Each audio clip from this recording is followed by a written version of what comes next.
Hello বন্ধুরা, এসওসিজিডি motivation Bangla YouTube চ্যানেলে অথবা ফেসবুক পেজে তোমাদের সবাইকে স্বাগতম। আমি আজ সাধারণত এসওসিজিডি সিলেবাস নিয়ে কথা বলবো। সেই সিলেবাসের মধ্যে কি কি রয়েছে, কোন বিষয়গুলো পড়তে হবে, আপকামিং 2026 যে এক্সাম রয়েছে তার ভিত্তিতে। তো আজকে প্রথমে আমি যে সিলেবাস যে পার্টটা রয়েছে, যে সাবজেক্টগুলো যেগুলো পড়তে হবে সেটা নিয়ে আমি প্রথমে তোমাদের সঙ্গে আলোচনা করি।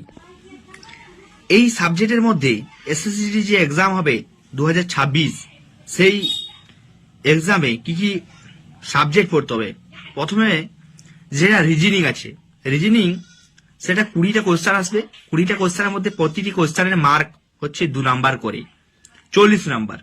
এবারে আসছে জিকে জিএস এর মধ্যে 20টি কোশ্চেন থাকে হচ্ছে এখানেও 2 নাম্বার করে প্রতিটি কোশ্চেনের ক্ষেত্রে এবং 40 নাম্বার।